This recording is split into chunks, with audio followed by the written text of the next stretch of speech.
নমস্কার। প্রশ্ন উত্তরে কথামৃত। আজকের প্রশ্ন, ভক্তরা প্রশ্ন করছেন ঠাকুর শ্রী রামকৃষ্ণ পরমহংসদেবকে ঈশ্বর লাভের পথে বিশ্বাসের ভূমিকা কীরূপ।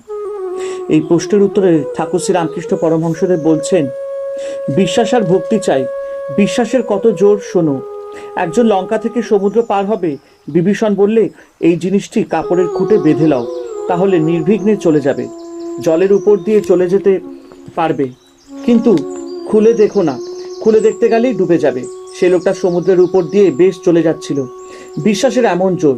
খানিক পথ গিয়ে ভাবছে, বিভীষণ এমন কি জিনিস বেঁধে দিলেন যে জলের উপর দিয়ে চলে যেতে পারছি। এই বলে কাপড়ের খুঁটটি খুলে দেখে যে শুধু রাম নাম লেখা একটি পাতা রয়েছে। তখন সে ভাবলে, এই জিনিস ভাবাও যা, অমনি ডুবে যাওয়া।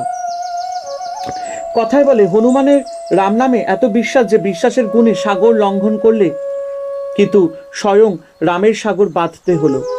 যদি তাতে বিশ্বাস থাকে তাহলে পাপই করুক আর মহাপাতকই করুক, কিছুতেই ভয় নাই।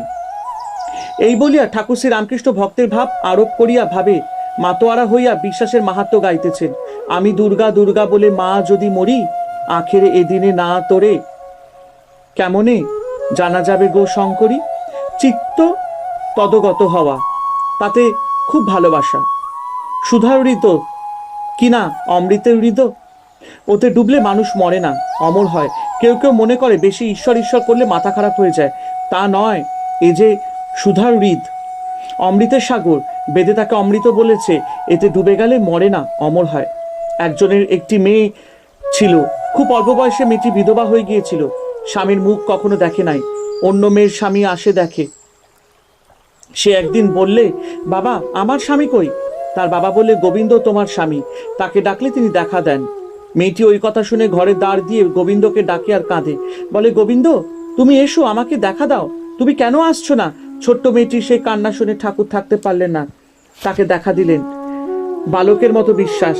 বালক মাকে দেখবার জন্য যেমন ব্যাকুল হয়, সেই ব্যাকুলতা। এই ব্যাকুলতা হলো তো অরুণ উদয় হলো, তারপর সূর্য উঠবেই। এই ব্যাকুলতার পরেই ঈশ্বর দর্শন। জয় ঠাকুর শ্রী রামকৃষ্ণ পরমহংসদেবের জয়। হরে কৃষ্ণ।